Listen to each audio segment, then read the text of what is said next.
Good evening from Hofstra University in Hempstead, New York. I'm Lester Holt, anchor of NBC Nightly News. I want to welcome you to the first presidential debate. The participants tonight are Donald Trump and Hillary Clinton.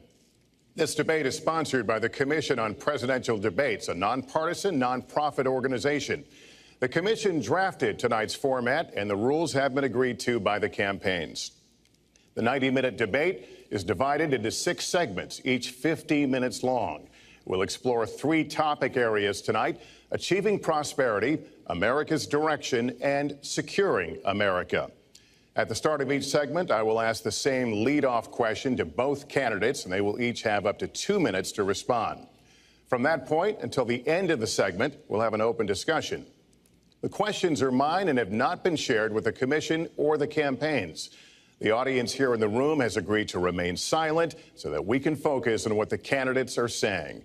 I will invite you to applaud, however, at this moment as we welcome the candidates. Democratic nominee for President of the United States, Hillary Clinton, and Republican nominee for President of the United States, Donald J. Trump.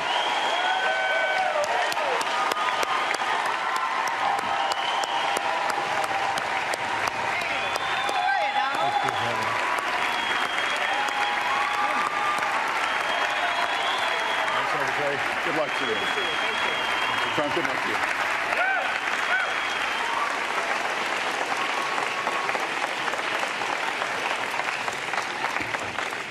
you. Well, I don't expect us to cover all the issues of this campaign tonight, but I remind everyone there are 2 more presidential debates scheduled.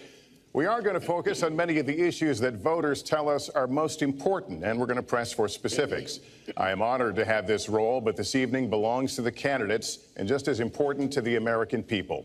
Candidates, we look forward to hearing you articulate your policies and your positions, as well as your visions and your values. So, let's begin. We're calling this opening segment Achieving Prosperity, and central to that is jobs.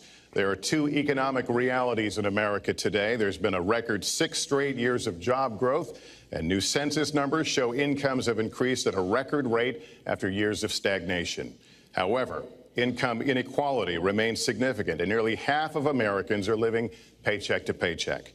Beginning with you, Secretary Clinton, why are you a better choice than your opponent to create the kinds of jobs that will put more money into the pockets of American workers? Well, thank you, Lester, and thanks to Hofstra for hosting us. The central question in this election is really what kind of country we want to be and what kind of future we'll build together. Today is my granddaughter's 2nd birthday, so I think about this a lot. First, we have to build an economy that works for everyone, not just those at the top. That means we need new jobs, good jobs, with rising incomes. I want us to invest in you. I want us to invest in your future. That means jobs in infrastructure, in advanced manufacturing, in innovation and technology, clean renewable energy, and small business, because most of the new jobs will come from small business. We also have to make the economy fairer. That starts with raising the national minimum wage and also guarantee, finally, equal pay for women's work.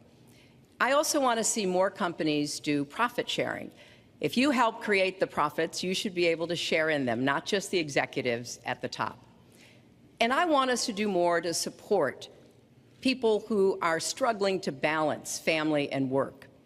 I've heard from so many of you about the difficult choices you face and the stresses that you're under.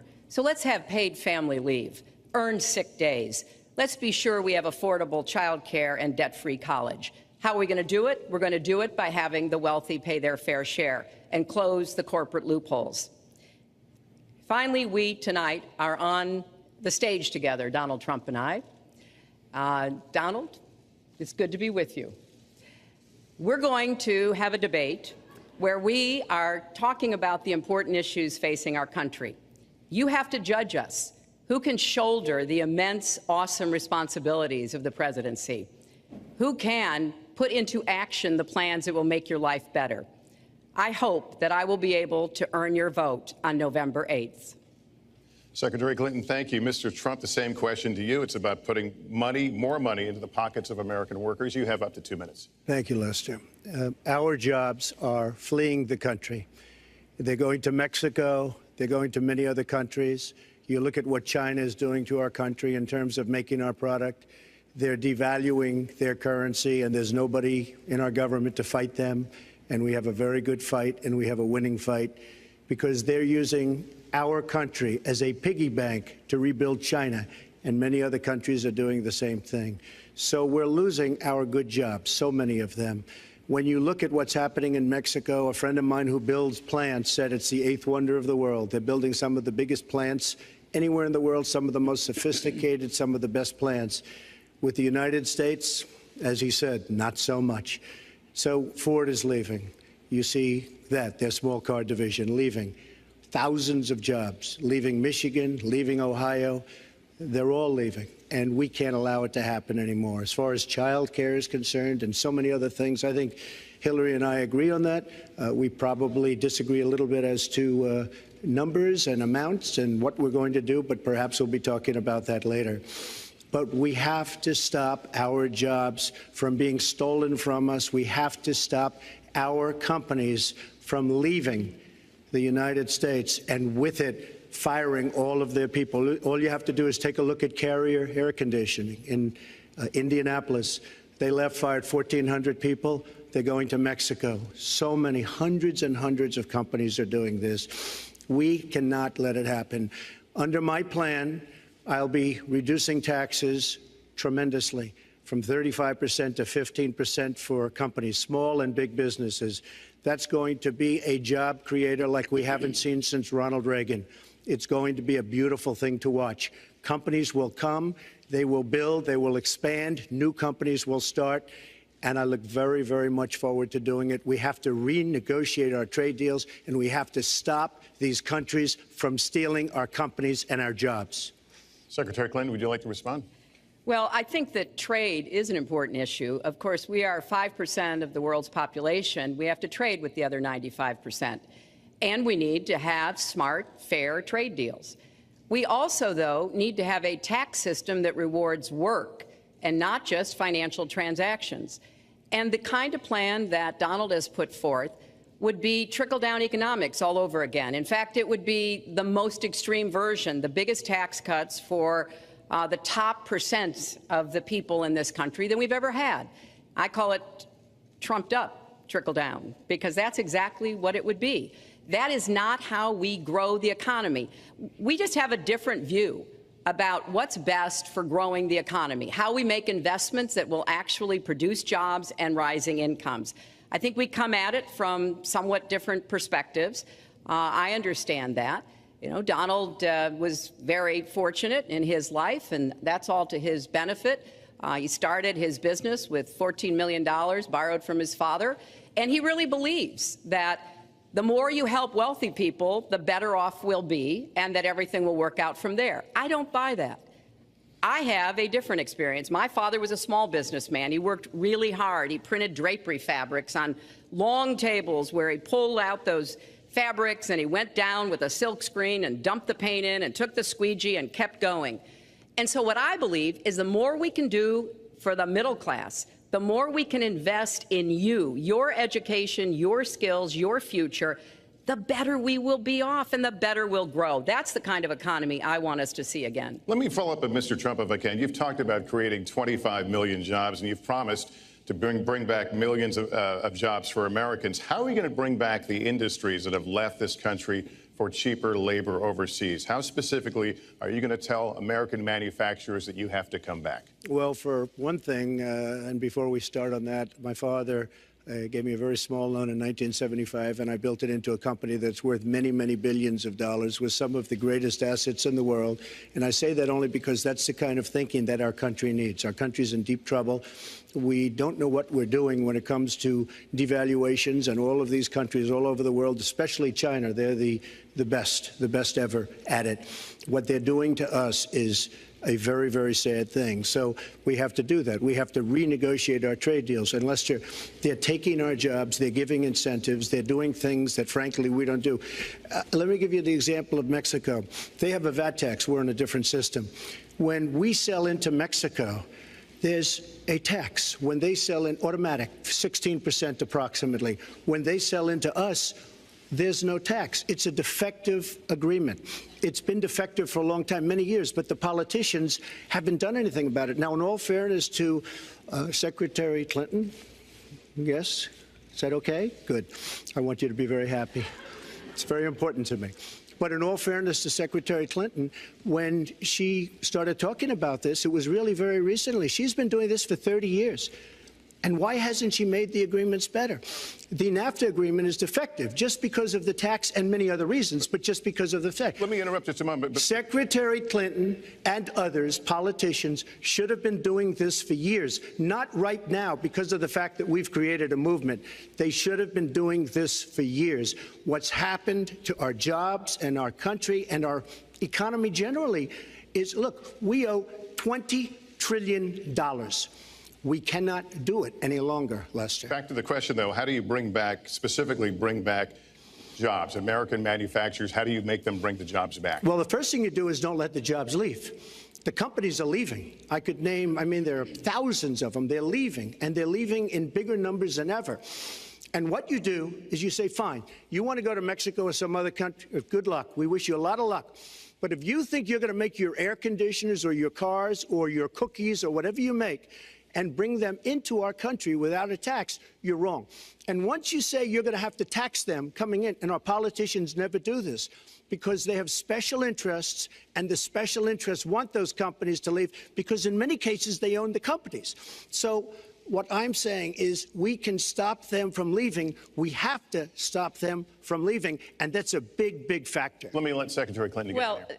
let's stop for a second and remember where we were 8 years ago. We had the worst financial crisis, the Great Recession, the worst since the 1930s.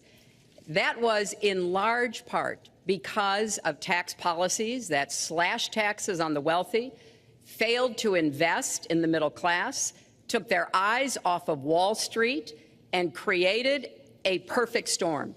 In fact, Donald was one of the people who rooted for the housing crisis. He said back in 2006, gee, I hope it does collapse because then I can go in and buy some and make some money. Well, it did collapse. That's called business, by the way. 9 million people lost their jobs. 5 million people lost their homes, and $13 trillion in family wealth was wiped out. Now, we have come back from that abyss, and it has not been easy. So we're now on the precipice of having a potentially much better economy. But the last thing we need to do is to go back to the policies that failed us in the first place. Independent experts have looked at what I've proposed and looked at what Donald's proposed, and basically they've said this, that if his tax plan, which would blow up the debt by over $5 trillion and would in some instances disadvantage middle-class families compared to the wealthy, were to go into effect, we would lose 3.5 million jobs and maybe have another recession. They've looked at my plans and they've said, okay, if we can do this, and I intend to get it done, we will have 10 million more new jobs because we will be making investments where we can grow the economy. Take clean energy. Some country is going to be the clean energy superpower of the 21st century. Donald thinks that climate change is a hoax perpetrated by the Chinese. I think it's real. I did not. Science is real. I do not say that. And I think it's important that we grip this and deal with it, both at home and abroad. And here's what we can do. We can deploy 500 million more solar panels. We can have enough clean energy to power every home. We can build a new modern electric grid.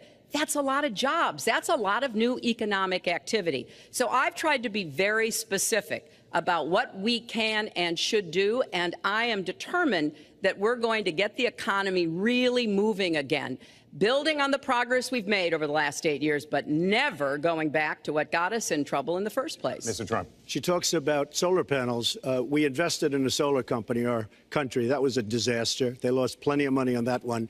Now, look, I'm a great believer in all forms of energy, but we're putting a lot of people out of work. Our energy policies are a disaster. Our country is losing so much in terms of energy, in terms of paying off our debt. You can't do what you're looking to do with $20 trillion in debt. The Obama administration, from the time they've come in, is over 230 years worth of debt, and he's topped it. He's doubled it in a course of almost 8 years, 7.5 years to be semi-exact. So I will tell you this, we have to do a much better job at keeping our jobs. And we have to do a much better job at giving companies incentive to build new companies or to expand, because they're not doing it. And all you have to do is look at Michigan and look at Ohio and look at all of these places where so many of their jobs and their companies are just leaving. They're gone. And Hillary, I just ask you this. You've been doing this for 30 years. Why are you just thinking about these solutions right now? For 30 years you've been doing it, and now you're just starting to think of solutions. Well, actually, I will bring back jobs.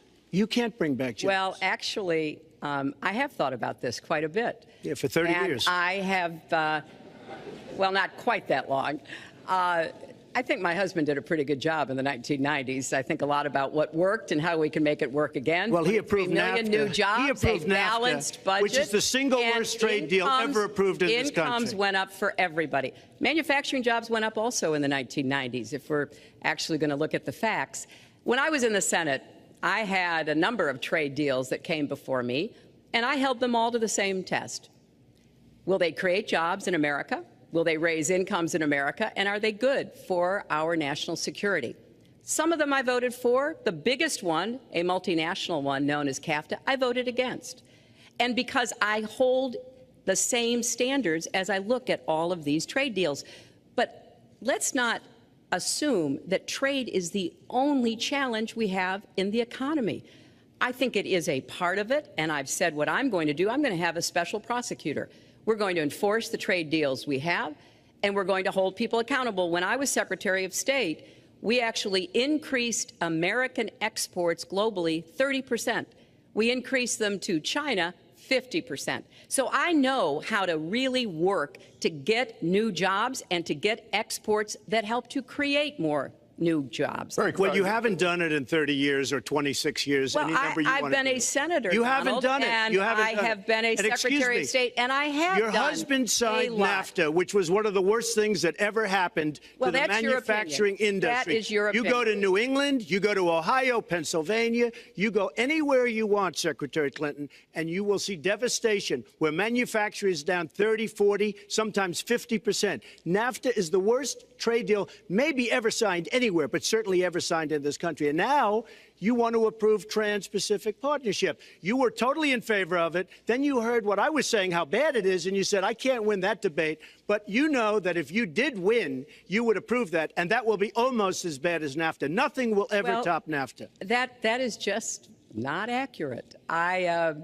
was against it once it was finally negotiated and the terms were laid out. I wrote about that in... You called it the gold standard. Well, I hope... You called it the gold standard of trade deals. You said it's the finest deal you've ever seen. No. And then you heard what I said about it, and all of a sudden you were against it. Well, Donald, I know you live in your own reality, but that is not the facts. The facts are, I did say I hoped it would be a good deal, but when it was negotiated, which I was not responsible for, I concluded it wasn't. I wrote about that. So is it President Obama's fault? Is it President Obama's fault? Even announced. Look, there Secretary, are different, is it President Obama's fault? There are because he's pushing it. There are different views about what's good for our country, our economy, and our leadership in the world.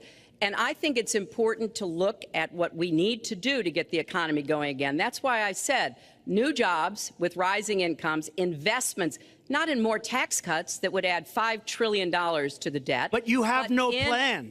Oh, I do. Secretary, in fact, you I have no plan. A book about it. It's called Stronger Together. You can pick it up tomorrow. That's about all you... Folks, at the bookstore or at an airport near you. We're going to move to... But it's because I see this. We need to have strong growth, fair growth, sustained growth. We also have to look at how we help families balance the responsibilities at home and the responsibilities at business. So we have a very robust set of plans, and people who have looked at both of our plans have concluded that mine would create 10 million jobs and yours would lose us 3.5 million jobs and explode You are going to approve one of the biggest tax cuts in history. You are going to approve one of the biggest tax increases in history. you are going to drive business out.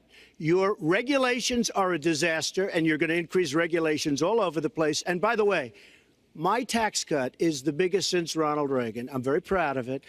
It will create tremendous numbers of new jobs. But regulations, you are going to regulate these businesses out of existence. When I go around, Lester, I tell you this, I've been all over.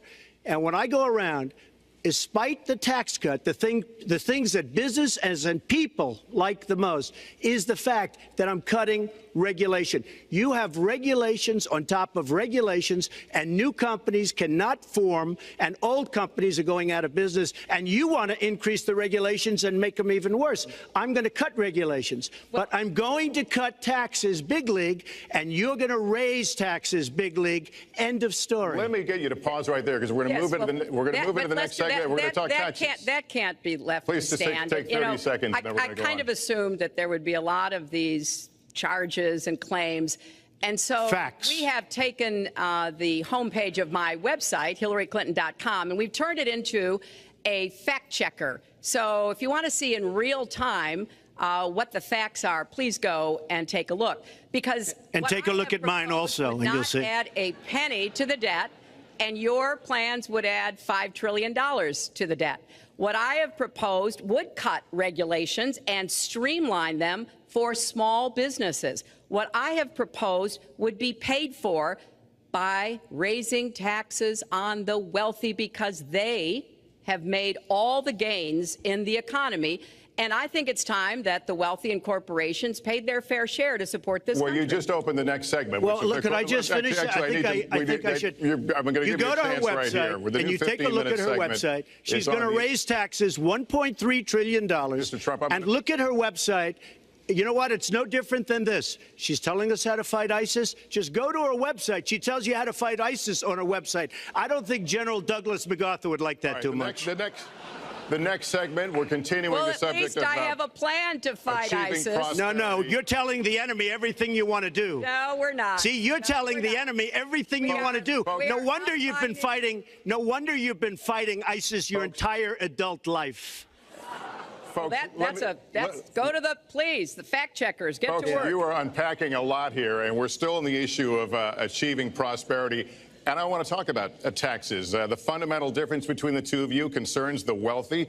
Secretary Clinton, you're calling for a tax increase in the wealthiest Americans. I'd like you to further defend that. And Mr. Trump, you're calling for tax cuts for the wealthy. I'd like you to defend that. And this next 2-minute answer goes to you, Mr. Trump. Well, I'm really calling for major jobs, because the wealthy are going to create tremendous jobs. They're going to expand their companies. They're going to do a tremendous job. I'm getting rid of the carried interest provision. And if you really look, it's not a tax. It's really not a great thing for the wealthy. It's a great thing for the middle class.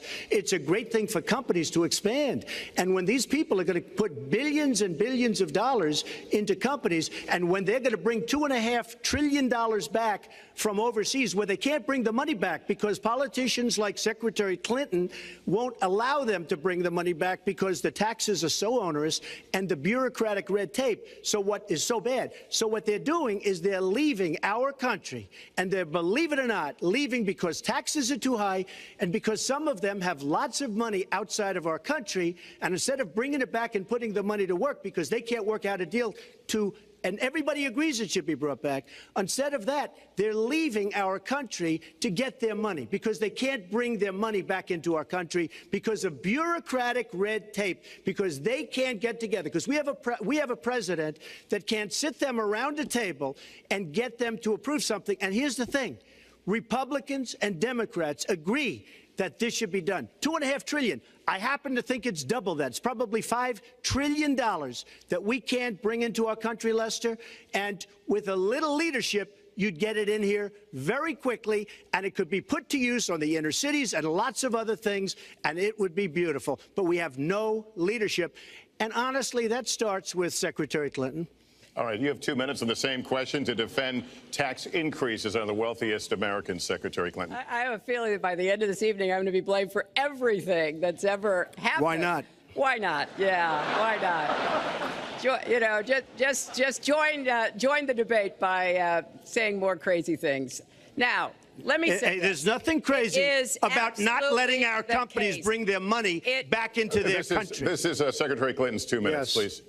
Yeah, well, let's start the clock again, Lester. We've looked at your tax proposals. I don't see changes in the corporate tax rates or the kinds of proposals you're referring to that would cause the repatriation, bringing back of money that's stranded overseas. I happen to support that. I happen to support that in a way that will actually work to our benefit. But when I look at what you have proposed, you have what is called now the Trump loophole, because it would so advantage you and the business you do. You've proposed an approach that has a $4 billion tax benefit for your family. And when you look at what you are proposing, much for my family? It is, Lester, as I said, trumped up trickle down. Trickle down did not work. It got us into the mess we were in 2008 and 9. Slashing taxes on the wealthy hasn't worked, and a lot of really smart, wealthy people know that. And they are saying, hey, we need to do more to make the contributions we should be making to rebuild the middle class. I don't think top-down works in America. I think building the middle class, investing in the middle class, making college debt-free so more young people can get their education, helping people refinance their debt from college at a lower rate. Those are the kinds of things that will really boost the economy. Broad-based, inclusive growth is what we need in America, not more advantages for people at the very top. Mr. Trump, typical politician, all talk, no action, sounds good, doesn't work, never going to happen. Our country is suffering because people like Secretary Clinton have made such bad decisions in terms of our jobs and in terms of what's going on. Now, look, we have the worst revival of an economy since the Great Depression. And believe me, we're in a bubble right now. And the only thing that looks good is the stock market. But if you raise interest rates even a little bit, that's going to come crashing down. We are in a big, fat, ugly bubble. And we better be awfully careful. And we have a Fed that's doing political things. This Janet Yellen of the Fed is doing political by keeping the interest rates at this level. And believe me, the day Obama goes off and he leaves and he goes out to the golf course for the rest of his life to play golf, when they raise interest rates, you're going to see some very bad things happen because the Fed is not doing their job. The Fed is being more political than Secretary Clinton. Mr. Trump, we're talking about the burden that Americans have to pay, yet you have not released your tax returns. And the reason nominees have released their returns for decades is so that voters will know if their potential president owes money to, who he owes it to, and any business conflicts. Don't Americans have a right to know if there are any conflicts of interest? I don't mind releasing. I'm under a routine audit, and it'll be released. And as soon as the audit's finished, it'll be released. But you will learn more about Donald Trump by going down to the federal elections, where I filed a 104-page, essentially financial statement of sorts, the forms that they have. It shows income. In fact, the income, I just looked today, the income is filed at $694 million for this past year. $694 million. If you would have told me I was going to make that 15 or 20 years ago, I would have been very surprised. But that's the kind of thinking that our country needs. When we have a country that's doing so badly, that's being ripped off by every single country in the world, it's the kind of thinking that our country needs because everybody, Lester, we have a trade deficit with all of the countries that we do business with of almost $800 billion a year. You know what that is? That means who's negotiating these trade deals?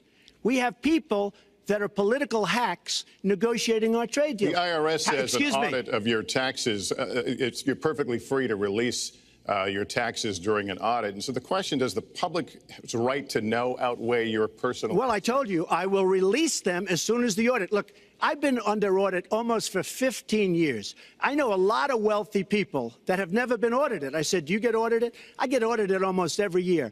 And in a way, I should be complaining. I'm not even complaining. I don't mind it. It's almost become a way of life. I get audited by the IRS, but other people don't. I will say this. We have a situation in this country that has to be taken care of. I will release my tax returns against my lawyer's wishes when she releases her 33,000 emails that have been deleted. As soon as she releases them, I will release my tax returns, and that's against my lawyers. They say don't do it. I will tell you this. No, in fact, watching shows, reading the papers, almost every lawyer says you don't release your returns until the audit's complete. When the audit's complete, I'll do it. But I would go against them if she releases her email. So it's negotiable? It's not negotiable. No, let her release the email. Why did she delete 33,000? Well, I'll let her ask that, but let me just admonish the audience one more time. There was an agreement. We did ask you to be silent, so it would be helpful for us. Secretary Clinton. Well, I think you've just seen another example of bait and switch here. For 40 years, everyone running for president has released their tax returns. You can go and see nearly, I think, 39, 40 years of our tax returns, but everyone has done it. We know the IRS has made clear there is no prohibition on releasing it when you're under audit. So you've got to ask yourself, why won't he release his tax returns? And I think there may be a couple of reasons. First, maybe he's not as rich as he says he is. Second, maybe he's not as charitable as he claims to be. Third, we don't know all of his business dealings, but we have been told through investigative reporting that he owes about $650 million to Wall Street and foreign banks.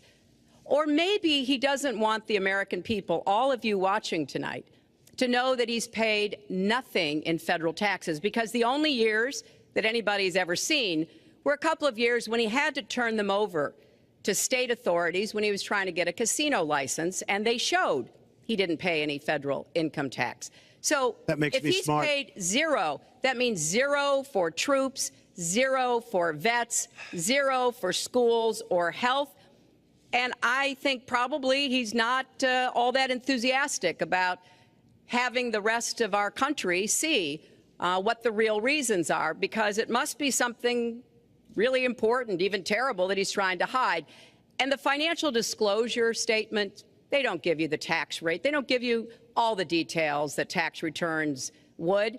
And it just seems to me that this is something that the American people deserve to see. And I have no reason to believe that he's ever going to release his tax returns, because there's something he's hiding. And we'll guess. We'll keep guessing at what it might be that he's hiding. But I think the question is, were he ever to get near the White House, what would be those conflicts? Who does he owe money to? Well, he owes you the answers to that, and he should provide them. He also raised the issue of your emails. Do you want to respond to that?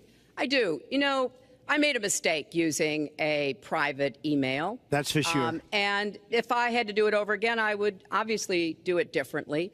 But I'm not going to make any excuses. It was a mistake, and I take responsibility for that.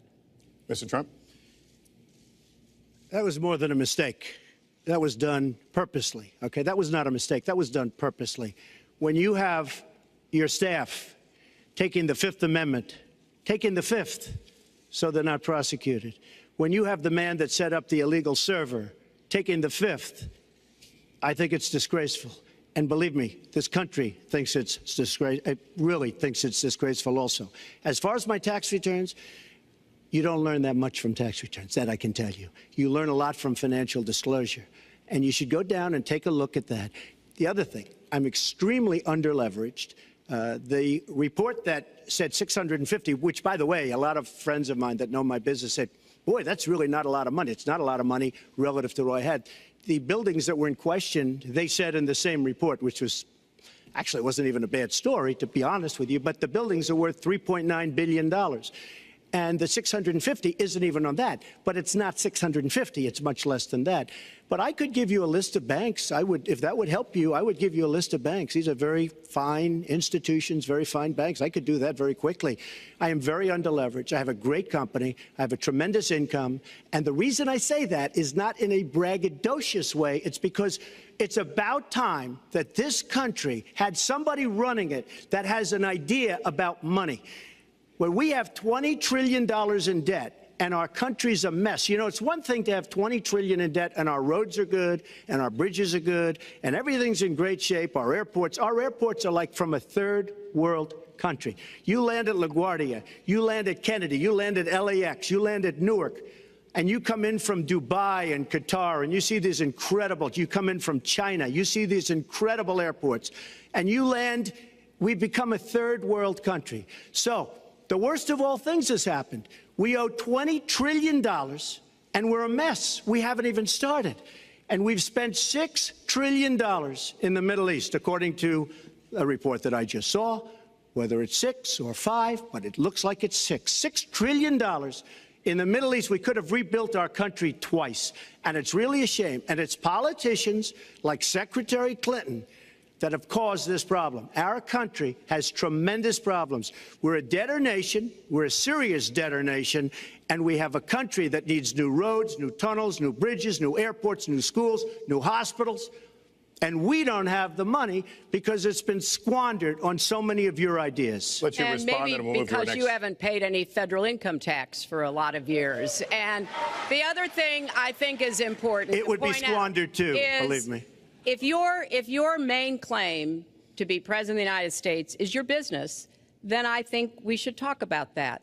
You know, your campaign manager said that you built a lot of businesses on the backs of little guys. And indeed, I have met a lot of the people who were stiffed by you and your businesses, Donald. I've met dishwashers, painters, architects, glass installers, marble installers, drapery installers, like my dad was, who you refused to pay when they finished the work that you asked them to do. We have an architect in the audience who designed one of your clubhouses at one of your golf courses. It's a beautiful facility.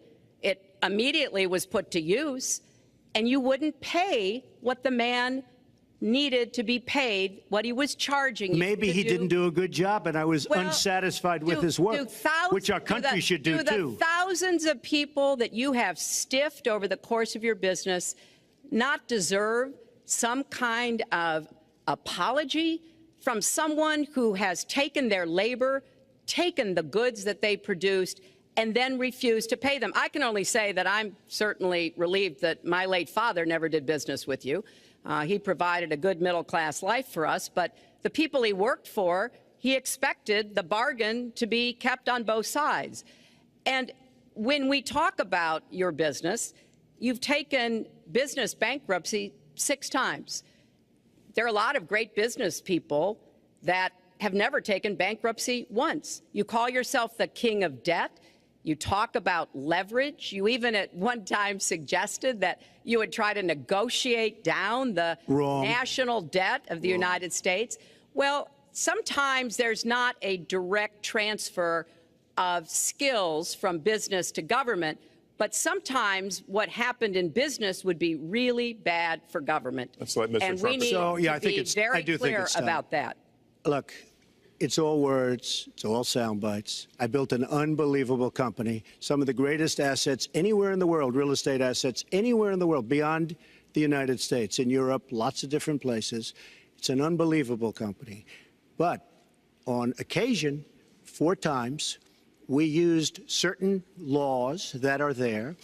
And when Secretary Clinton talks about people that didn't get paid, first of all, they did get paid a lot, but taking advantage of the laws of the nation. Now, if you want to change the laws, you've been there a long time, change the laws. But I take advantage of the laws of the nation because I'm running a company. My obligation right now is to do well for myself, my family, my employees, for my companies. And that's what I do. But what she doesn't say is the tens of thousands of people that are unbelievably happy and that love me. I'll give you an example. We're just opening up on Pennsylvania Avenue, right next to the White House. So if I don't get there one way, I'm going to get to Pennsylvania Avenue another. But we're opening the old post office under budget, ahead of schedule, saved tremendous money. I'm a year ahead of schedule. And that's what this country should be doing. We build roads and they cost 2 and 3 and 4 times what they're supposed to cost. We buy products for our military and they come in at costs that are so far above what they were supposed to be because we don't have people that know what they're doing. When we look at the budget is bad to a large extent because we have people that have no idea as to what to do and how to buy. The Trump International is way under budget and way ahead of schedule, and we should be able to do that for our country. Well, we're well behind schedule, so I want to move to our next segment. We move into our next segment talking about America's direction, and let's start by talking about race. The share of Americans who say race relations are bad in this country is the highest it's been in decades, much of it amplified by shootings of African Americans by police, as we've seen recently in Charlotte and Tulsa. Race has been a big issue in this campaign, and one of you is going to have to bridge a very wide and bitter gap. So how do you heal the divide? Secretary Clinton, you get 2 minutes on this. Well, you're right. Race remains a significant challenge in our country. Unfortunately, race still determines too much, often determines where people live, determines what kind of education in their public schools they can get, and yes, it determines how they're treated in the criminal justice system. We've just seen those 2 tragic examples in both Tulsa and Charlotte. And we've got to do several things at the same time. We have to restore trust between communities and the police. We have to work to make sure that our police are using the best training, the best techniques, that they're well prepared to use force only when necessary. Everyone should be respected by the law, and everyone should respect the law. Right now, that's not the case in a lot of our neighborhoods. So I have, ever since the first day of my campaign, called for criminal justice reform. I've laid out a platform that I think would begin to remedy some of the problems we have in the criminal justice system. But we also have to recognize, in addition to the challenges that we face with policing, there are so many good, brave police officers who equally want reform. So we have to bring communities together in order to begin working on that as a mutual goal. And we've got to get guns out of the hands of people who should not have them. The gun epidemic is the leading cause of death of young African American men, more than the next 9 causes put together. So we have to do 2 things, as I said. We have to restore trust. We have to work with the police. We have to make sure they respect the communities and the communities respect them. And we have to tackle the plague of gun violence, which is a big contributor to a lot of the problems that we're seeing today. All right, Mr. Trump, you have 2 minutes. How do you heal the divide? Well, first of all, Secretary Clinton doesn't want to use a couple of words, and that's law and order. And we need law and order. If we don't have it, we're not going to have a country. And when I look at what's going on in Charlotte, a city I love, a city where I have investments, when I look at what's going on throughout various parts of our country, whether it's, I can just keep naming them all day long. We need law and order in our country. And I just got today, as you know, the endorsement of the Fraternal Order of Police. We just came in. We have endorsements from, I think, almost every police group, a large percentage of them in the United States. We have a situation where we have our inner cities, African Americans, Hispanics, are living in hell because it's so dangerous. You walk down the street, you get shot. In Chicago, they've had thousands of shootings, thousands, since January 1st. Thousands of shootings. And I'm saying, where is this? Is this a war-torn country? What are we doing? And we have to stop the violence. We have to bring back law and order. In a place like Chicago, where thousands of people have been killed, thousands over the last number of years. In fact, almost 4,000 have been killed since Barack Obama became president. Almost 4,000 people in Chicago have been killed. We have to bring back law and order. Now, whether or not in a place like Chicago you do stop and frisk, which worked very well, Mayor Giuliani is here, it worked very well in New York. It brought the crime rate way down. But you take the gun away from criminals that shouldn't be having it. We have gangs roaming the street, and in many cases, they're illegally here, illegal immigrants, and they have guns, and they shoot people. And we have to be very strong, and we have to be very vigilant. We have to know what we're doing. Right now, our police, in many cases, are afraid to do anything. We have to protect our inner cities because African-American communities are being decimated by crime. Your 2 minutes has expired, but I do want to follow up. Stop and frisk was ruled unconstitutional in New York because it largely singled out Black and Hispanic young men. No, you're wrong. It went before a judge who was a very against police judge. It was taken away from her, and our new mayor, refused to go forward with the case. They would have won an appeal. If you look at it throughout the country, there are many places where the argument is that it's a form of racial profiling. No, the argument is that we have to take the guns away from these people that have them and that are bad people that shouldn't have them. These are felons. These are people that are bad people that shouldn't be. When you have 3,000 shootings in Chicago from January 1st, when you have 4,000 people killed in Chicago by guns from the beginning of the presidency of Barack Obama, his hometown, you have to have stop and frisk. You need more police. You need a better community relation. You don't have good community relations in Chicago. It's terrible. I have property there. It's terrible what's going on in Chicago. But when you look, and Chicago's not the only, you go to Ferguson, you go to so many different places. You need better relationships. I agree with Secretary Clinton on this. You need better relationships between the communities and the police, because in some cases it's not good. But you look at Dallas, where the relationships were really studied.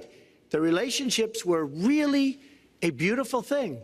And then 5 police officers were killed one night very violently. So there's some bad things going on, some really bad things. Secretary Clinton, but we need, Lester, we need law and order. And we need law and order in the inner cities, because the people that are most affected by what's happening are African American and Hispanic people. And it's very unfair to them what our politicians are allowing to happen. Secretary Clinton. Well, I've heard Donald say this at his rallies, and it's really unfortunate that he paints such a dire, negative picture of Black communities in our country. You know, the vibrancy of the Black church, the Black businesses that employ so many people, the opportunities that so many families are working to provide for their kids. There's a lot that we should be proud of and we should be supporting and lifting up. But we do always have to make sure we keep people safe. There are the right ways of doing it, and then there are ways that are ineffective. Stop and frisk was found to be unconstitutional, and in part because it was ineffective. It did not do what it needed to do. Now, I believe in community policing, and in fact, violent crime is 1/2 of what it was in 1991. Property crime is down 40%. We just don't want to see it creep back up. We've had 25 years of very good cooperation, but there were some problems, some unintended consequences. Too many young African American and Latino men ended up in jail for nonviolent offenses, and it's just a fact that if you're a young African American man and you do the same thing as a young white man, you are more likely to be arrested, charged, convicted, and incarcerated. So we've got to address the systemic racism in our criminal justice system. We cannot just say law and order. We have to say we have to come forward with a plan that is going to divert people from the criminal justice system, deal with mandatory minimum sentences, which have put too many people away for too long for doing too little. We need to have more second chance programs. I'm glad that We're ending private prisons in the federal system. I want to see them ended in the state system. You shouldn't have a profit motivation to fill prison cells with young Americans. So there are some positive ways we can work on this. And I believe strongly that common sense gun safety measures would assist us right now. And this is something Donald has supported along with the gun lobby. Right now, we've got too many military-style weapons on the streets. In a lot of places, our police are outgunned. We need comprehensive background checks, and we need to keep guns out of the hands of those who will do harm. And we finally need to pass a prohibition on anyone who's on the terrorist watch list from being able to buy a gun in our country. If you're too dangerous to fly, you are too dangerous to buy a gun. So there are things we can do, and we ought to do it in a bipartisan way. Secretary Clinton, last week you said we've got to do everything possible to improve policing, to go right at implicit bias. Do you believe that police are implicitly biased against black people?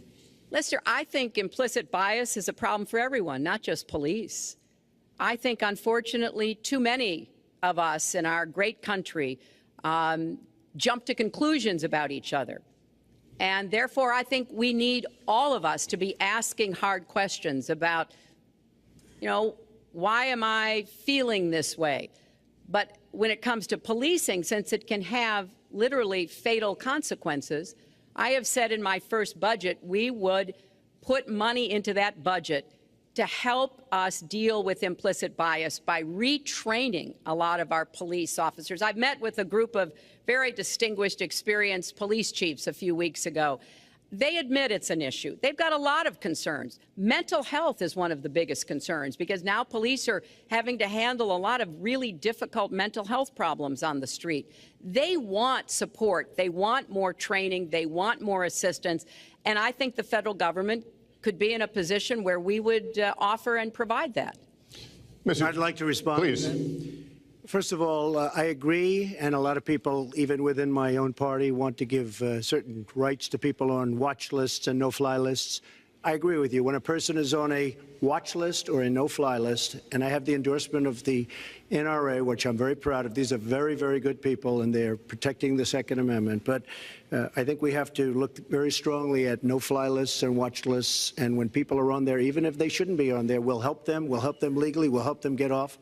But I tend to agree with that quite strongly. I do want to bring up the fact that you were the one that brought up the word super predator about young black youth.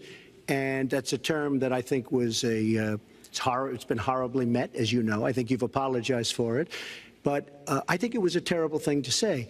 And when it comes to stop and frisk, you're talking about taking guns away. Well, I'm talking about taking guns away from gangs and people that use them. And I really don't think you disagree with me on this, if you want to know the truth. I think maybe there's a political reason why you can't say it, but I really don't believe. In New York City, stop and frisk, we had 2,200 murders, and stop and frisk brought it down to 500 murders. 500 murders is a lot of murders. Hard to believe. 500 is like supposed to be good. But we went from 2,200 to 500, and it was continued on by Mayor Bloomberg, and it was terminated by current mayor. But stop and frisk had a tremendous impact on the safety of New York City, tremendous beyond belief. So when you say it has no impact, it really did. It had a very, very big impact. Well, it's also fair to say, if we're going to talk about mayors, that under the current mayor, crime has continued to drop, including murders. So there you're is. Wrong. You're wrong. No, I'm not. Murders are up. All right, you check. New York has done an excellent job, and I give credit. I give credit across the board, going back to mayors, to police chiefs, because it has worked, and other communities need to come together to do what will work as well. Look, one murder is too many, but it is important that we learn about what has been effective and not go to things that sound good that really did not have the kind of impact that we would want. Who disagrees with keeping neighborhoods safe? But let's also add, no one should disagree about respecting the rights of young men who live in those neighborhoods. And so we need to do a better job of working again with the communities, faith communities, business communities, as well as the police to try to deal with this problem. This conversation is about race, and so, Mr. Trump, I have to ask you. But I'd like to just respond, if I might. Please, 20 seconds. I'd just like to respond. Please respond, then I've got to follow up. Look, the African-American community has been let down by our politicians. They talk good around election time, like right now, and after the election, they said, see you later, I'll see you in 4 years. The African-American community, look, the community within the inner cities has been so badly treated. They've been abused and used in order to get votes by Democrat politicians, because that's what it is. They've controlled these communities for up to 100 years. Mr. Trump, let me... Unbroken. And I will tell you, you look at the inner cities, and I just left Detroit, and I just left Philadelphia, and I just, you know, you've seen me. I've been all over the place. You decided to stay home, and that's okay. But I will tell you, I've been all over, and I've met some of the greatest people I'll ever meet within these communities, and they are very, very upset with what their politicians have told them and what their politicians have done. Mr. Trump, I think Donald just criticized me for preparing for this debate. And yes, I did. And you know what else I prepared for? I prepared to be president, and I think that's a good thing. Mr. Trump, for 5 years, you perpetuated a false claim that the nation's first black president was not a natural-born citizen. You questioned his legitimacy. In the last couple of weeks, you acknowledged what most Americans have accepted for years: the president was born in the United States. Can you tell us what took you so long? I'll tell you very well, just very simple to say. Sidney Blumenthal works for the campaign and very close friend of Secretary Clinton. And her campaign manager, Patty Doyle, went to, during the campaign, her campaign against President Obama, fought very hard. And you can go look it up and you can check it out. And if you look at CNN this past week, Patty Solis Doyle was on Wolf Blitzer saying that this happened. Blumenthal sent McClatchy, highly respected reporter at McClatchy, to Kenya to find out about it. They were pressing it very hard. She failed to get the birth certificate. When I got involved, I didn't fail.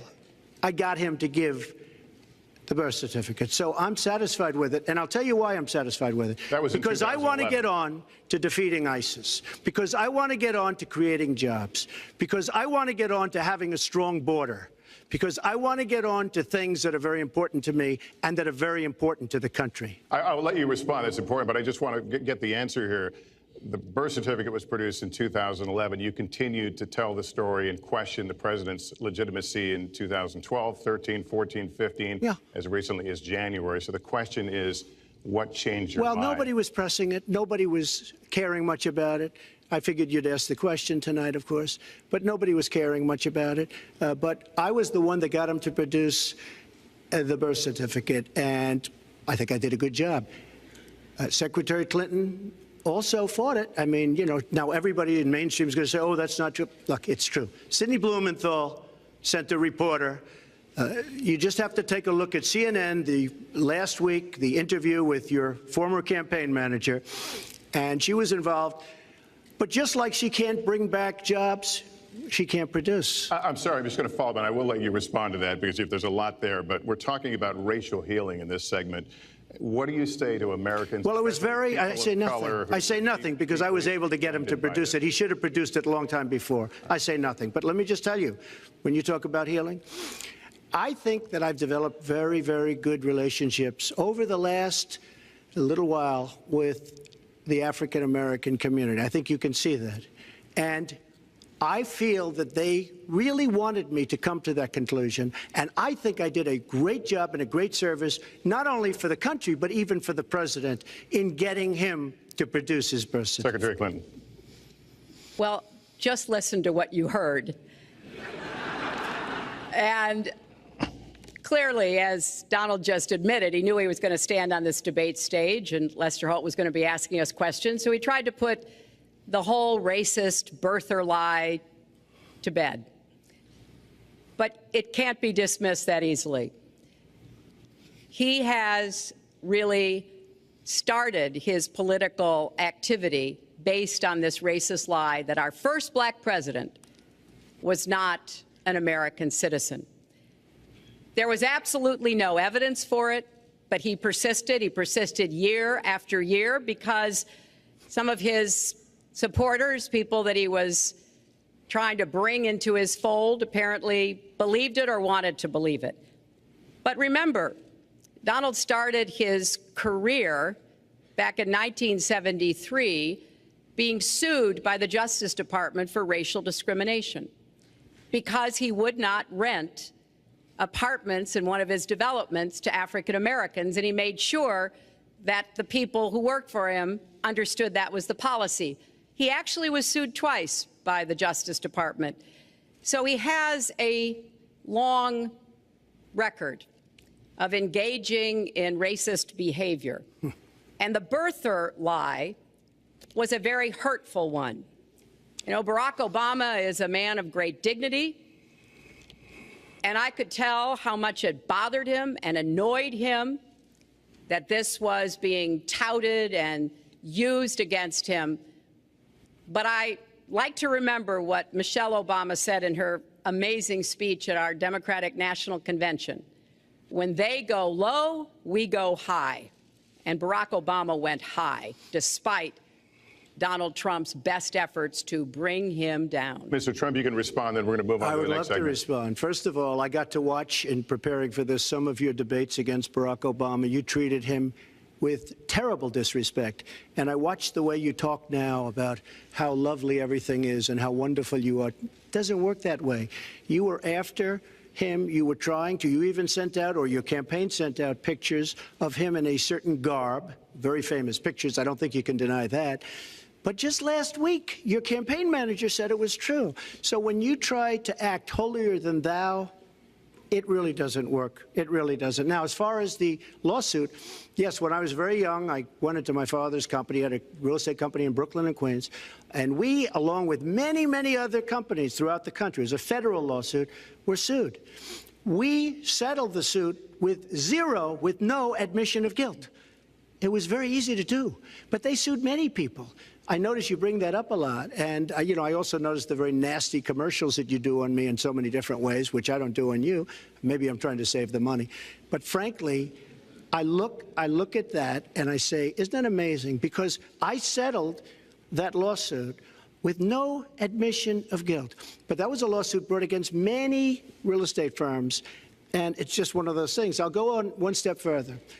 In Palm Beach, Florida, tough community, a brilliant community, a wealthy community, probably the wealthiest community there is in the world. I opened a club and really got great credit for it. No discrimination against African Americans, against Muslims, against anybody. And it's a tremendously successful club, and I'm so glad I did it.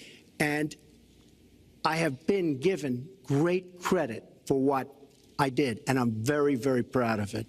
And that's the way I feel. That is the true way I feel. Our next segment is called Securing America. We want to start with a 21st century war happening every day in this country. Our institutions are under cyber attack, and our secrets are being stolen. So my question is, who's behind it, and how do we fight it? Secretary Clinton, this answer goes to you. Well, I think cybersecurity, cyber warfare will be one of the biggest challenges facing the next president, because clearly we're facing at this point two different kinds of adversaries. There are the independent hacking groups that do it mostly for commercial reasons, to try to steal information that they then can use to make money. But increasingly, we are seeing cyber attacks coming from states, organs of states. The most recent and troubling of these has been Russia.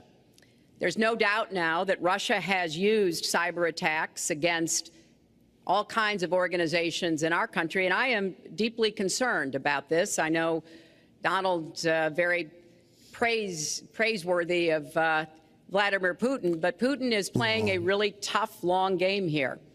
And one of the things he's done is to let loose cyber attackers to hack into government files, to hack into personal files, hack into the Democratic National Committee. And we recently have learned that that this is one of their preferred methods of trying to wreak havoc and collect information. We need to make it very clear, whether it's Russia, China, Iran, or anybody else, the United States has much greater capacity, and we are not going to sit idly by and permit state actors to go after our information, our private sector information or our public sector information. And we're going to have to make it clear that we don't want to use the kinds of tools that we have. We don't want to engage in a different kind of warfare, but we will defend the citizens of this country. And the Russians need to understand that. I think they've been treating it as almost a probing.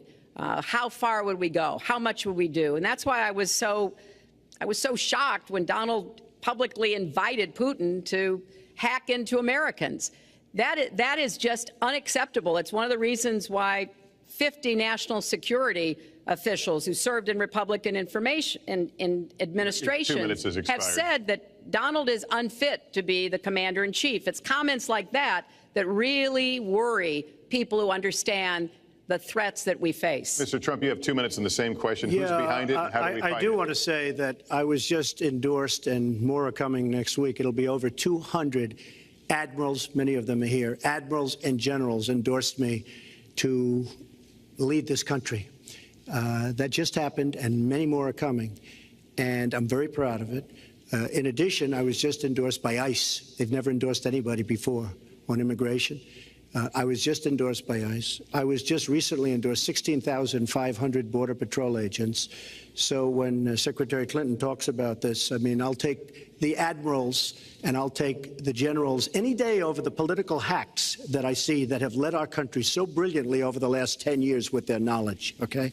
Because look at the mess that we're in. Look at the mess that we're in. As far as the cyber, I agree to parts of what Secretary Clinton said.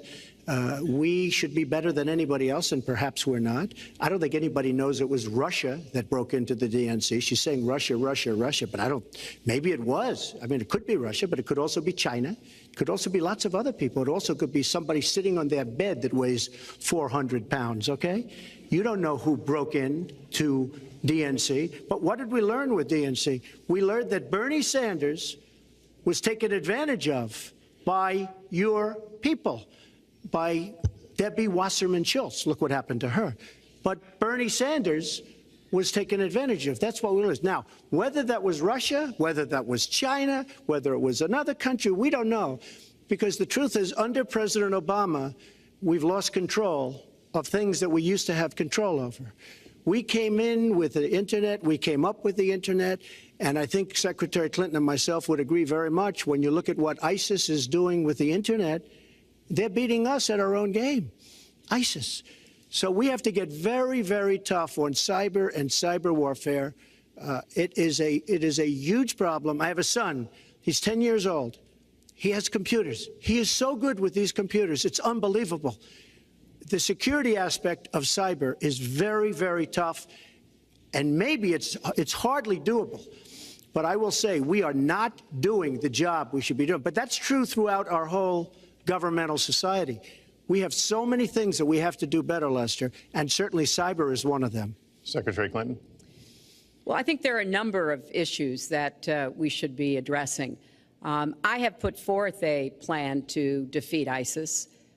It does involve going after them online. I think we need to do much more with our tech companies to prevent ISIS and their operatives from being able to use the Internet to radicalize, even direct people in our country and Europe and elsewhere. But we also have to intensify our air strikes against ISIS and eventually support our Arab and Kurdish partners to be able to actually take out ISIS in Raqqa and their claim of being a caliphate. We're making progress. Our military is assisting in Iraq, and we're hoping that within the year we'll be able to push ISIS out of Iraq and then, really squeeze them in Syria.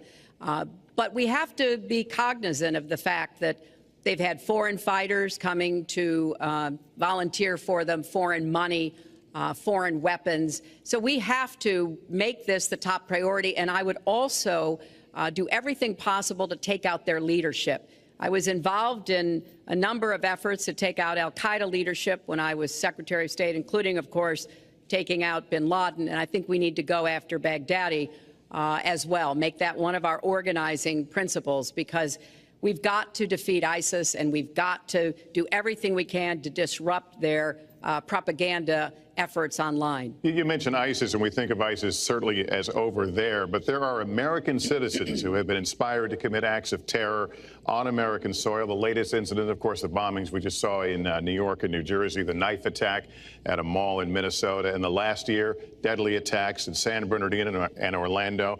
I'll ask this to both of you. Tell us specifically how you would prevent homegrown attacks by American citizens, Mr. Trump. Well, first I have to say one thing, very important.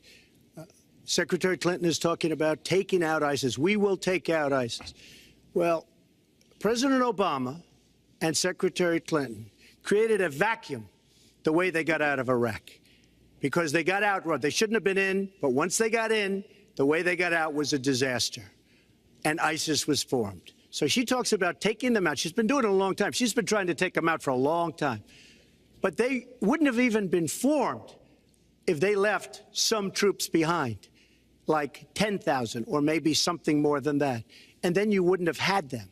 Or, as I've been saying for a long time, and I think you'll agree because I said it to you once, had we taken the oil, and we should have taken the oil, ISIS would not have been able to form either, because the oil was their primary source of income. And now they have the oil all over the place, including the oil, a lot of the oil in Libya, which was another one of her disasters. Secretary Clinton. Well, I hope the fact checkers are turning up the volume and really working hard. Donald supported the invasion of Iraq. Wrong. That is absolutely wrong. Proved over and over again. Wrong. He actually advocated for the actions we took in Libya and urged that Gaddafi be taken out after actually doing some business with him one time. But the larger point, he says this constantly, is George W. Bush made the agreement about when American troops would leave Iraq, not Barack Obama. And the only way that American troops could have stayed in Iraq is to get an agreement from the then Iraqi government that would have protected our troops. And the Iraqi government would not give that. But let's talk about the question you asked, Lester. The question you asked is, what do we do here in the United States? That's the most important part of this. How do we prevent attacks? How do we protect our people? And I think we've got to have an intelligence surge where we are looking for every scrap of information. I was so proud of law enforcement in New York, in Minnesota, in New Jersey. You know, they responded so quickly, so professionally to the attacks that occurred by Rahami, and they brought him down. And we may find out more information because he is still alive, which may prove to be an intelligence benefit. So we've got to do everything we can to vacuum up intelligence from Europe, from the Middle East. That means we've got to work more closely with our allies. And that's something that Donald has been very dismissive of. We're working with NATO, the longest military alliance in the history of the world, to really turn our attention to terrorism. We're working with our friends in the Middle East, many of which, as you know, are Muslim-majority nations. Donald has consistently insulted Muslims abroad, Muslims at home, when we need to be cooperating with Muslim nations and with the American Muslim community. They're on the front lines. They can provide information to us that we might not get anywhere else. They need to have close working cooperation with law enforcement in these communities, not be alienated and pushed away, as some of Donald's rhetoric, unfortunately, has led to. Mr. Well, I'd have to respond. Please respond. The Secretary said very strongly about working with. We've been working with them for many years. And we have the greatest mess anyone's ever seen. You look at the Middle East, it's a total mess. Under your direction to a large extent. But you look at the Middle East, you started the Iran deal. That's another beauty, where you have a country that was ready to fall. I mean, they were doing so badly. They were choking on the sanctions, and now they're going to be actually probably a major power at some point pretty soon, the way they're going. But when you look at NATO, I was asked on a major show, what do you think of NATO? And you have to understand, I'm a business person. I did really well, but I have common sense. And I said, well, I'll tell you, I haven't given lots of thought to NATO, but two things. Number one, the 28 countries of NATO, many of them aren't paying their fair share. Number two, and that bothers me because we should be, yes, we're defending them, and they should at least be paying us what they're supposed to be paying by treaty and contract. And number two, I said, and very strongly, NATO could be obsolete because, and I was very strong on this, and it was actually covered very accurately in the New York Times, which is unusual for the New York Times, to be honest. But I said they do not focus on terror. And I was very strong, and I said it numerous times. And about 4 months ago, I read on the front page of the Wall Street Journal that NATO is opening up a major terror division. And I think that's great. And I think we should get, because we pay approximately 73% of the cost of NATO. It's a lot of money to protect other people. But I'm all for NATO. But I said they have to focus on terror also. And they're going to do that. And that was, believe me, I'm sure I'm not going to get credit for it, but that was largely because of what I was saying and my criticism of NATO. I think we have to get NATO to go into the Middle East with us, in addition to surrounding nations, and we have to knock the hell out of ISIS, and we have to do it fast. When ISIS formed in this vacuum created by Barack Obama and Secretary Clinton, and believe me, you were the ones that took out the troops. Not only that, you named the day. They couldn't believe it. They sat back probably and said, I can't believe it. They said, no, wait a minute. We've covered when they formed, this is something that never should have happened. It should have never happened. Now, you're talking about taking out ISIS, but you were there and you were Secretary of State when it was a little infant. Now it's in over 30 countries. And you're going to stop them? I don't think so. Mr. Trump, a lot of these are judgment questions. You had supported the war in Iraq before the invasion. What makes your judgment? I did not support the war in Iraq. 2002. That is a mainstream media nonsense put out by her because she, frankly, I think the best person in her campaign is mainstream media. My question is, since you would you like to hear? Why is your I was against the war. Wait a minute. I was against the war in Iraq, just so you put it out. The record shows otherwise. The record does not show that. Why is your judgment? The record shows that I'm right. When I did an interview with Howard Stern, very lightly, first time anyone's asked me that, I said, very lightly, I don't know, maybe, who knows, essentially. I then did an interview with Neil Cavuto. We talked about the economy is more important. I then spoke to Sean Hannity, which everybody refuses to call Sean Hannity. I had numerous conversations with Sean Hannity at Fox, and Sean Hannity said, and he called me the other day, and I spoke to him about it. He said, you were totally against the war, because he was for the war. Why is your judgment better than... And that was before the war started. Sean Hannity said very strongly to me and other people, he's willing to say, but nobody wants to call him, I was against the war. He said, you used to have fights with me because Sean was in favor of the war. And I understand that side also, not very much, because we should have never been there. But nobody called Sean Hannity. And then they did an article in a major magazine shortly after the war started, I think in 2004, but they did an article which had me totally against the war in Iraq. And one of your compatriots said, you know, whether it was before or right after, Trump was definitely, because if you read this article, there's no doubt.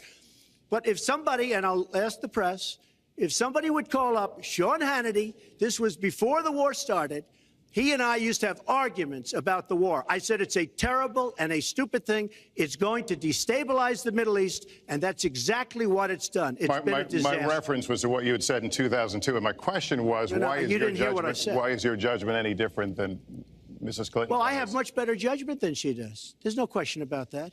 I also have a much better temperament than she has. You know, I have a much better... She spent, let me tell you, she spent hundreds of millions of dollars on an advertising. You know, they get Madison Avenue into a room, they put names. Oh, temperament, let's go after. I think my strongest asset, maybe by far, is my temperament. I have a winning temperament. I know how to win. She does not know how to win. Clinton. Wait, the AFL-CIO the other day, behind the blue screen, I don't know who you were talking to, Secretary Clinton, but you were totally out of control. I said, there's a person with a temperament that's got a problem. Secretary Clinton. Woo, okay. Let's talk about two important issues that were briefly mentioned by Donald. First, NATO. You know, NATO as a military alliance has something called Article 5, and basically it says this: an attack on one is an attack on all. And do you know the only time it's ever been invoked? After 9/11, when the 28 nations of NATO said that they would go to Afghanistan with us to fight terrorism, something that they still are doing by our side. With respect to Iran, when I became Secretary of State, Iran was weeks away from having enough nuclear material to form a bomb. They had mastered the nuclear fuel cycle under the Bush administration. They had built covert facilities. They had stocked them with centrifuges that were whirling away. And we had sanctioned them. I voted for every sanction against Iran when I was in the Senate, but it wasn't enough. So I spent a year and a half putting together a coalition that included Russia and China to impose the toughest sanctions on Iran. And we did drive them to the negotiating table. And my successor, John Kerry, and President Obama got a deal that put a lid on Iran's nuclear program without firing a single shot. That's diplomacy. That's coalition building. That's working with other nations. The other day, I saw Donald saying that there were some Iranian sailors on a ship in the waters off of Iran, and they were taunting American sailors who were on a nearby ship. He said, you know, if they taunted our sailors, I'd blow them out of the water and start another war. That's not good judgment. That is not the right temperament to be commander-in-chief, to be taunted. And the worst part of what we've heard Donald say has been about nuclear weapons. He has said repeatedly that he didn't care if other nations got nuclear weapons, Japan, South Korea, even Saudi Arabia. It has been the policy of the United States, Democrats and Republicans, to do everything we could to reduce the proliferation of nuclear weapons. He even said, well, you know, if there were a nuclear war in the East Asia, well, you know, that's fine. You know, have a good time, folks. And in fact, his cavalier attitude about nuclear weapons is so deeply troubling. That is the #1 threat we face in the world, and it becomes particularly threatening if terrorists ever get their hands on any nuclear material. So a man who can be provoked by a tweet should not have his fingers anywhere near the nuclear codes, as far as I think anyone with any sense about this should be concerned. That line's getting a little bit old, I must say. Listen, it's a good one, though. I would like to, well describes the problem. It's not an accurate one at all. It's not an accurate one. So I just want to give a lot of things, and just to respond, I agree with her on one thing. The single greatest problem the world has is nuclear armament, nuclear weapons, not global warming like you think and your president thinks. Nuclear is the single greatest threat. Just to go down the list, we defend Japan, we defend Germany, we defend South Korea, we defend Saudi Arabia, we defend countries. They do not pay us what they should be paying us because we are providing tremendous service and we're losing a fortune. That's why we're losing. We lose on everything. I say, who makes these? We lose on everything. Well, I said that it's very possible that if they don't pay a fair share, because this isn't 40 years ago where we could do what we're doing. We can't defend Japan, a behemoth selling us cars by the million. We need to move on. Well, wait, but it's very important. All I said was they may have to defend themselves or they have to help us out. We're a country that owes $20 trillion. They have to help us out. As far as the nuclear is concerned, I agree. It is the single greatest threat that this country has. Which leads my next question as we enter our last segment here still on the subject of securing America. On nuclear weapons, President Obama reportedly considered changing the nation's longstanding policy on first use. Do you support the current policy? Mr. Trump, you have 2 minutes on that. Well, I have to say that, for what Secretary Clinton was saying about nuclear with Russia, she's very cavalier in the way she talks about various countries. But Russia has been expanding. They have a much newer capability than we do. We have not been updating from the new standpoint. I looked the other night, I was seeing B-52s. They're old enough that your father, your grandfather could be flying them. We are not keeping up with other countries. I would like everybody to end it, just get rid of it, but I would certainly not do first strike. I think that once the nuclear alternative happens, it's over. At the same time, we have to be prepared. I can't take anything off the table because you look at some of these countries, you look at North Korea, we're doing nothing there. China should solve that problem for us. China should go into North Korea. China is totally powerful as it relates to North Korea. And by the way, another one powerful is the worst deal I think I've ever seen negotiated that you started is the Iran deal. Iran is one of their biggest trading partners. Iran has power over North Korea.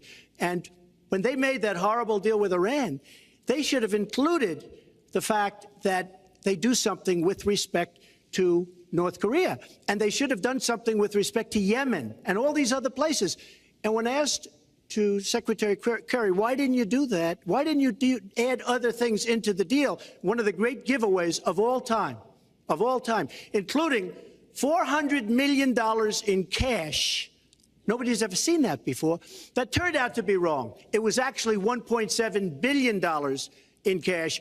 Obviously, I guess, for the hostages, it certainly looks that way. So you say to yourself, why didn't they make the right deal? This is one of the worst deals ever made by any country in history. The deal with Iran will lead to nuclear problems. All they have to do is sit back 10 years, and they don't have to do much, and they're going to end up getting nuclear. I met with Bibi Netanyahu the other day. Believe me, he is not a happy camper. All right, Mrs. Clinton, Secretary Clinton, you have 2 minutes. Let me start by saying words matter. Words matter when you run for president, and they really matter when you are president. And I want to reassure our allies in Japan and South Korea and elsewhere that we have mutual defense treaties and we will honor them. It is essential that America's word be good. And so I know that this campaign has caused some questioning and some worries on the part of many leaders across the globe. I've talked with a number of them. But I want to, on behalf of myself and I think on behalf of a majority of the American people, say that, our word is good. It's also important that we look at the entire global situation. There's no doubt that we have other problems with Iran, but personally, I'd rather deal with the other problems having put that lid on their nuclear program than still to be facing that. And Donald never tells you what he would do. Would he have started a war? Would he have bombed Iran? If he's going to criticize a deal that has been very successful in giving us access to Iranian facilities that we never had before, then he should tell us what his alternative would be. But it's like his plan to defeat ISIS. He says it's a secret plan, but the only secret is that he has no plan. So we need to be more precise in how we talk about these issues. People around the world follow our presidential campaigns so closely, trying to get hints about what we will do. Can they rely on us?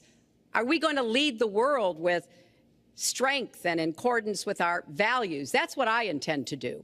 I intend to be a leader of our country that people can count on, both here at home and around the world, to make decisions that will further peace and prosperity, but also stand up to bullies, whether they're abroad or at home. We cannot let those who would try to destabilize the world, to interfere with American interests and security, to be given any opportunities at all. Is expired. Lester, one thing I'd like to say. Very quickly. I will go very quickly, but I will tell you that Hillary will tell you to go to her website and read all about how to defeat ISIS, which she could have defeated by never having it, get going in the first place. Right now, it's getting tougher and tougher to defeat them because they're in more and more places, more and more states, more and more nations. Mr. Trump. And it's a big problem.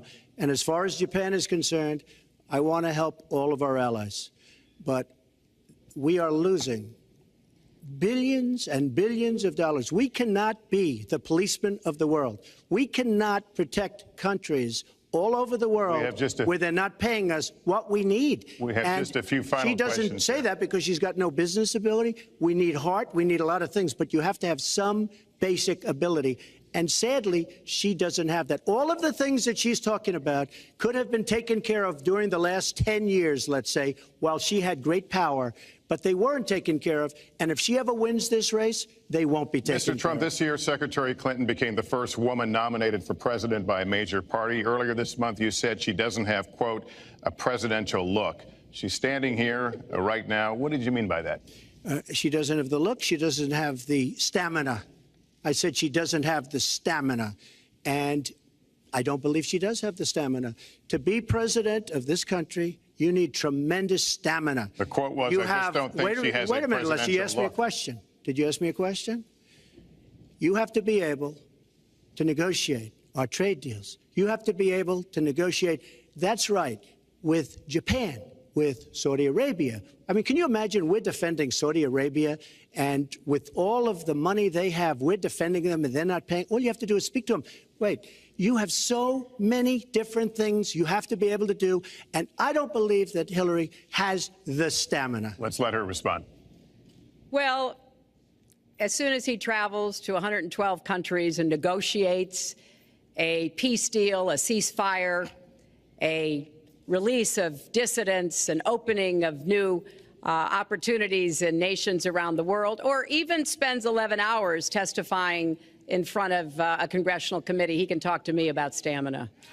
The world, let me tell you, Hillary has experience, but it's bad experience. We have made so many bad deals during the last, so she's got experience, that I agree, but it's bad experience. Whether it's the Iran deal that you're so in love with, where we gave them $150 billion back, whether it's the Iran deal, whether it's anything you can name, you almost can't name a good deal. I agree. She's got experience, but it's bad experience. And this country can't afford to have another 4 years of that kind of experience. We are at the final question. One thing, Lester, is, you know, he tried to switch from looks to stamina.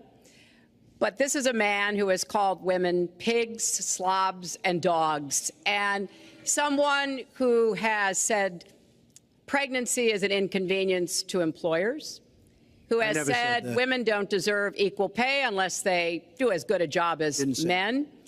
And one of the worst things he said was about a woman in a beauty contest. He loves beauty contests, supporting them and hanging around them. And he called this woman Miss Piggy. Then he called her Miss Housekeeping because she was Latina. Donald, she has a name. Where did you find her this? name is Alicia Machado. Where did you find and it? she has become a U.S. citizen, and you can bet she's going to vote this November. Okay, good. Let me just tell you. Mr. Trump, can we just take 10 seconds, and then we're going to have the final question. Hillary is hitting me with tremendous commercials. Some of it said in entertainment. Some of it said somebody who's been very vicious to me, Rosie O'Donnell. I said very tough things to her, and I think everybody would agree that she deserves it, and nobody feels sorry for her. But you want to know the truth? I was going to say something extremely rough to Hillary, to her family, and I said to myself, I can't do it. I just can't do it. It's inappropriate. It's not nice. But she spent hundreds of millions of dollars on negative ads on me, many of which are absolutely untrue. They're untrue and they're misrepresentations.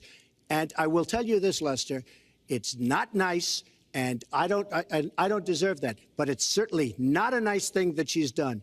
It's hundreds of millions of ads, and the only gratifying thing is I saw the polls come in today, and with all of that money, over $200 million is spent, and I'm either winning or tied, and I've spent practically nothing. One of you will not win this election. So my final question to you tonight, are you willing to accept the outcome as the will of the voters? Secretary Clinton? Well, I support our democracy.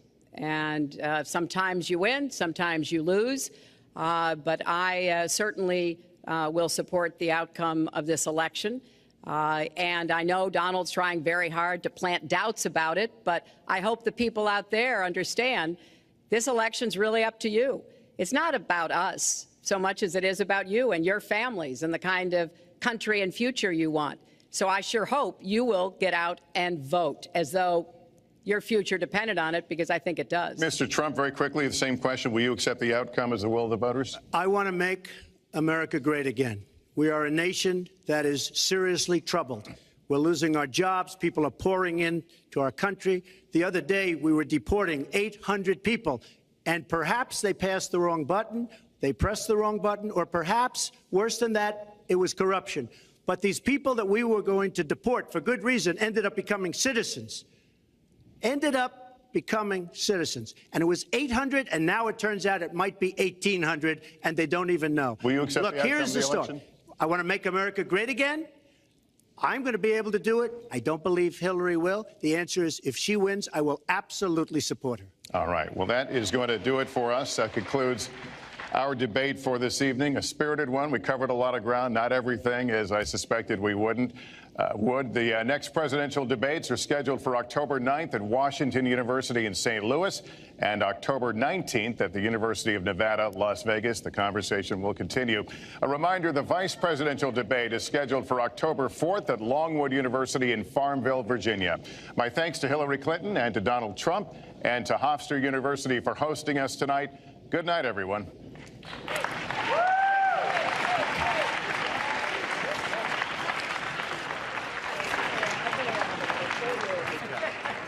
Thanks, Lester. Very much. Thank you.